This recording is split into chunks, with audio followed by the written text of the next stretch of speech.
I don't like talking about channel stuff, so I'm going to try to make this as brief as possible. I do everything for this channel and the other one on my phone. I don't have a PC or laptop or anything like that.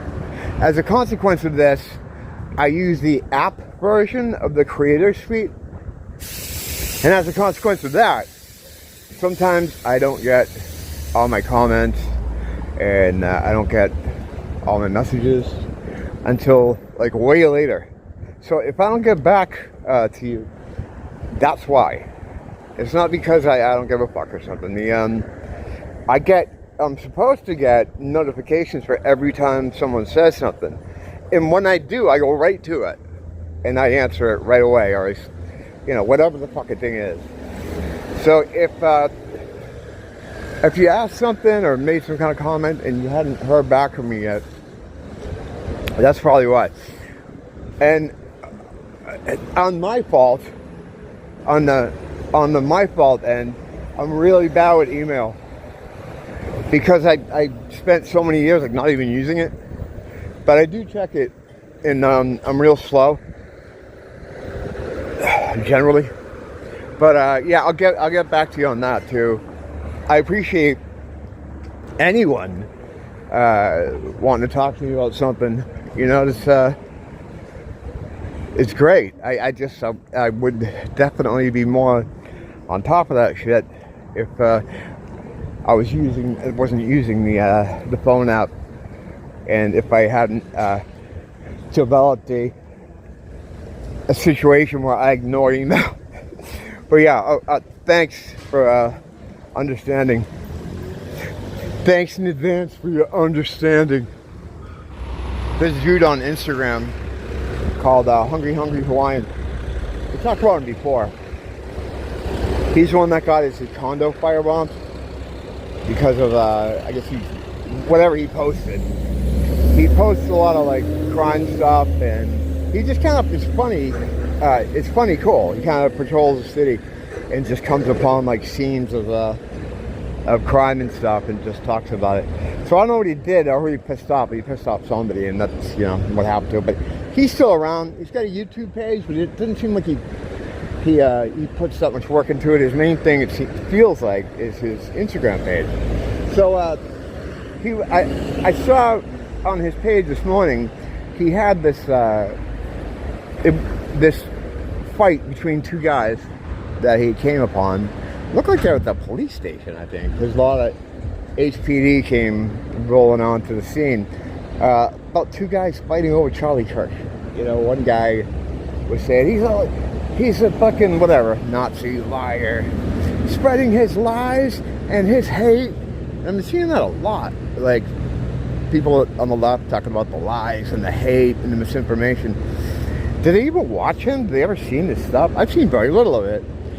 And what it is, from what I could see, is he goes to colleges.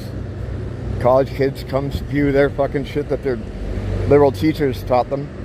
And he just debunks everything they're saying with, facts and statistics. How is that lies? How is that spreading hate? Is it spreading hate to say, well, no, these are the crime stats. You guys are killing each other. It makes them mad. It makes them mad because they don't have any answer to it. And it's frustrating for them. But lies and hate? It's like, I think in that left zone, they just see anyone that's opposed to what they believe as being just a hate-spewing Nazi type of character. And that's it. And that's unfortunate. But then again, it's like, you're never going to bring that divide together. I think by now people can see that there's no talking it out. It's just like the white and black thing. There's no talking it out. It's way past that. There's nothing you can do. Same thing with the left and the right. They're never coming together. It's too bad. But yeah, I saw that you should see it about Trump too. He's a criminal. He should be in jail. Or for what? What did he do? Oh, so many crimes. Well, just name one. He's a racist. A lot of these stores, like this place in Ross. Oh my God, college kid. looking at his fridge. It's like every day, every time I look into it and expecting something new. And there isn't. I would like this Metamorpho though. But I don't know, after buying so many McFarlane figures at Ross for like $5.99, I can't bring myself to spend $25. And if it was a comic accurate Metamorpho, yeah. But this is the movie one. He's cool, but I don't think he's shorts. He's got cargo shorts on. It's just weird. These are first world problems, of course. First world and third world is just a polite way of saying white and non-white. Because all third world countries are non-white countries. And all white countries are first world. All of them. Although the Asians are a part of first world for sure. But the reason they have a whole different way of ensuring people be civilized. They're a lot more like civil. They're taught at a young age to be a lot more civilized, like as far as cleaning up after yourself and having manners and stuff. That a lot of stuff that white people aren't taught. But as a people, they're a little bit more submissive to kind of authority. Not kind of authority, they are. I see it with Nia. If she thinks someone is the law or her boss or anyone that she perceives to be in a higher form of authority, she kowtows to them real bad. I always have to get in arguments about that with her. So COVID was a challenging time for us, if you can imagine. But yeah, so I mean, in some of the places like China, in particular, keeps people in order, like under pain of death. North Korea as well. So it's a whole different thing. But as far as, aside from the Asian situation, every first world place is white. Every third world place is non-white. But we can't say that. And the reason we can't say that is because, and I know for a fact, well, I shouldn't say I know for a fact, because I don't. But I bet everything on it that this was terminology concocted by our masters, the powers that be. Now, whatever you want to say, you know, there's all kinds of different people in that. All kinds of different Satanists, Canaanites, Jews. There's all kinds of different people in that evil fucking, you know, in that evil setup. It's not just one group. Like, people get really hung up on this Jewish thing. It's like, yeah, they're involved, but they're not the masterminds behind any of this stuff. Satan is the mastermind. And to have him be mastermind, I don't know, whatever, right? That's a whole separate video. But the, yeah, that's, I mean, look at every non-white country. It is hell on earth, basically. It's just how it is. Now, our masters have created this terminology so that we can't say that. We have to say first and third. But also, there's probably a lot of white people that would agree that it would just be too mean to say it as it is. And that's a huge problem.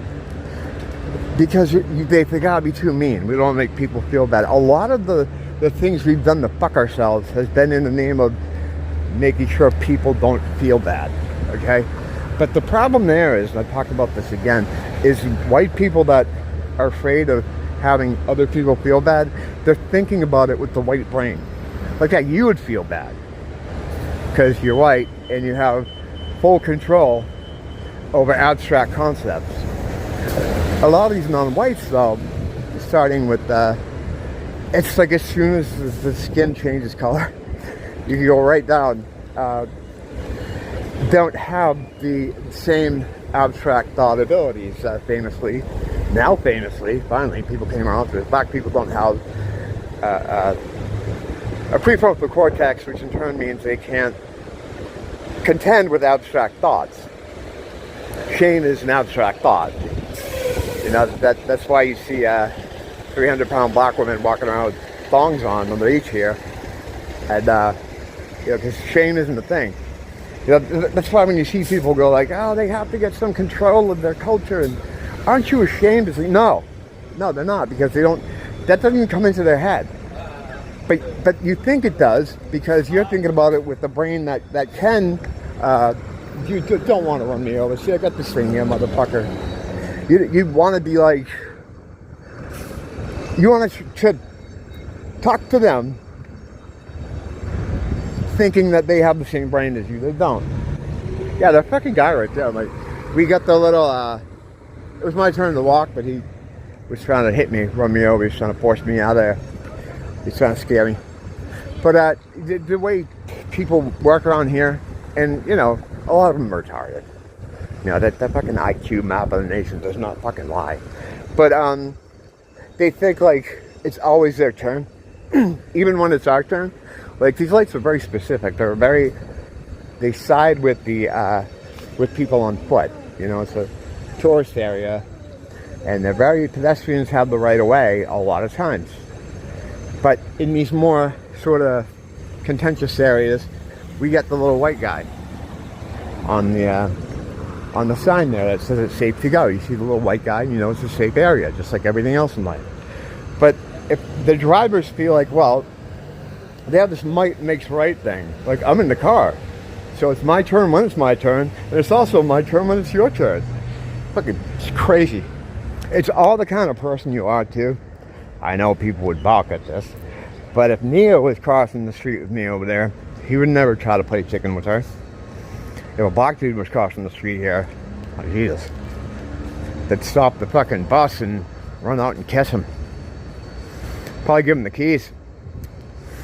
But that people like me are the least liked people in this area, you know. Even though the locals have always been really cool with me, I never had a problem with them, really. I mean, a couple incidents here and there, but not even worth talking about. Maybe 3 over 10 years. But sometimes when people are in a car and not face to face with you, they can be a little bit more racist, you know. But yeah, if there were Japanese tourists in that fucking crosswalk, he wouldn't have did that. But it's just me, right? The hated evil white man. So, well, you saw what happened. He started, it's my turn, right? The light's squarely on, you know? And he starts fucking playing chicken with me. Like, what the fuck? You know? But again, it all depends on the kind of person you are. You know, I think, he just wouldn't have done that to someone, to just anyone. But that's like a small thing you gotta put up with sometimes here. Yeah, most of that hatred is usually when people are in cars, because they're not like face to face with you, so it kind of dehumanizes you in a way, like you just become a person on the street. But yeah, he's supposed to wait back there at the stop sign, and I mean, what are you gonna do, Coconut N? You gonna just roll me over? Then what? Well, then what? Nothing. He'd probably get a medal. Yeah. They'd scoop me up off the ground, and more than likely not even try to contact my next of kin. And they'd pin a little medal on his old bus driver jumpsuit. Some bus drivers are cool, but the majority, they're not cool. They're not cool at all when it comes to stuff like that. I've been with friends of mine, me and Craig, trying to get a bus from Chinatown or something, and they're rolling up and they see it's me and him, they just pull right by. If there was like an Asian person there or something, or Jesus, like I said, a black person, they'd give them the bus. They'd stop, of course. Yeah, talk about like completely misdirected hatred. Like it shows that these people don't understand their own history at all. I learned that though when I first came here. I came here on like a 3-day notice. I was on the plane trying to study, so that when I got here, I wouldn't just be some asshole foreigner that didn't know anything about Hawaii, you know? I'd heard about it through Nia. Nia grew up here. Tell me little bits about it, but I just didn't care. Most people don't. it leads into another thing too, where they have this weird paranoia, like everyone's here to steal their tiki treasure. It's like, dude, most people don't know this place exists, but that's their own people, their own government ginning them up and thinking all this stuff, like everywhere else. Look at bro. But yeah, I was trying to get the names down, just basic shit. And when I got here and started talking to people, I realized, oh wait, they don't know anything about this place either. You know, try to make conversation to show that I wasn't just a complete asshole. I'd throw things in there, and there would just be nothing would register. I talked to my friend Craig about this too. I just mentioned earlier. He could have a job at the Bishop Museum. You know, they wouldn't hire him because he's white, but he could. He knows a lot about this place. Like, he's one of those, like, he's kind of on the spectrum when he's learning about stuff. He could tell you anything, not just about this island, but about all of them. And he says for him, it's like he gets the idea that it almost makes people mad because they think it's disrespectful. Like you're trying to quiz them on their own people, and even though they don't know anything about it, they don't want you to kind of show them up. So that's a thing too. So he's like, yeah, over the years, if people want to talk to me about it, I will, but I don't go trying to spout back. Because sometimes I talk to an old head who knows a little bit more. The kids know nothing. All they know is the white man took everything, which is not true at all. When the British first arrived here, they were under the direction of the Crown. And who was controlling the Crown? The bankers. Same people. Same people. You know, it's militarily, it's a good spot that they want to have. But this idea that mainland Americans just needed to have Hawaii is bullshit. There's nothing here that we don't have plenty of back on the mainland. We have everything they have here. What, beach? We have beaches. Bigger, nicer ones. Like, nothing here. There's nothing here. You know, even what they produce, like, we don't. It's bizarre. It's bizarre why they have this idea. That's the white man's always angling to get in, take more of what they have. But what they do though, is sell anything they have to the white man. You know, I'm using white man in quotes here, who they think is the white man. They'll sell anything. You know, they always talk about this. They're taking our heritage. It's like, no, bro, you're selling it. And it's always been that way. When the first guys on ships showed up here, they were trading their women for ship nails because they'd never seen anything like it before. And that's just continued up until present day. They were trying to sell the healing stones to the LGTB lobby, who wanted to make it a trans monument for people who have committed suicide, because trans suicide is such a big thing. So they wanted to buy it, and the Bishop Museum was kind of behind this, and they wanted to make it a travel destination for trans people.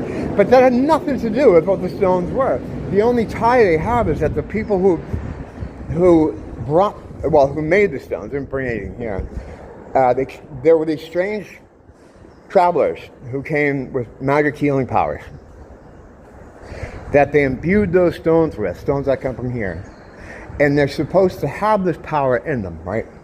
So if you need to be healed, you touch them and you'll get the power. That's why they do have them on display, right? They're on display out there. Anybody can walk by them. But there's a fence around them that is like almost the fucking centimeter long enough to not be able to reach them. Because that's how the evil in this world rolls.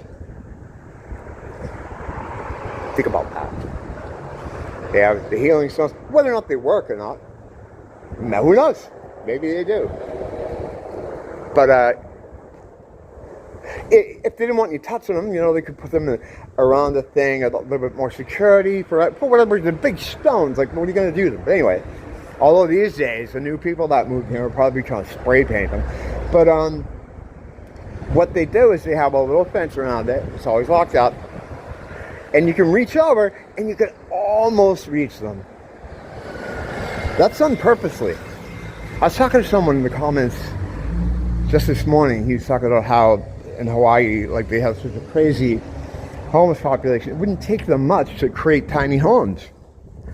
And I told him what I found over the years is, yeah, it wouldn't, whenever there's a situation where they could, for very little expense or little energy, do something that would enhance a person's life for the better, they don't do it purposely. Not because they can't, not because they need it, they just don't want you to have it.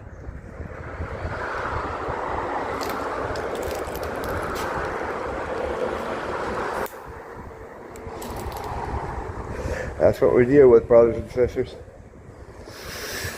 God is with us all the time. You want to talk to him about it, he'll help to white pill you a little bit. He's always there. Access to God is available to everyone. He's there watching. And for all intents and purposes, you have your own personal God. I'm not going to fucking make a joke there. You do. Because, and you think, well, how can that be possible? You have so many people. No, the way their consciousness works, we can't fucking even conceive of it. Our consciousness here is split up between all of us. We all share a consciousness. So for all intents and purposes, you have a God that's sitting next to you all day watching you. He's ready to talk to you. He wants to talk to you. He loves you. You're his kid. You're the most important thing to him. Now, unfortunately, you have the enemy hovering over on the left shoulder. That's right hand tap, left hand tap, white, black. The who tries to fuck you around. Yeah, wouldn't it be easier if you just did this? You could do that, but hey, just take an extra fucking piece of cake. Why not? No one's gonna know. That's the struggle. We're gonna make it though. We're all getting out of here. I say that a lot because I want people to understand it. You know, we're getting out. We're all going home. And this place will feel like a dream for as long as we remember it. We might even not remember it that long. Thanks for dropping in. Until next time, don't blame the teacher, blame the school.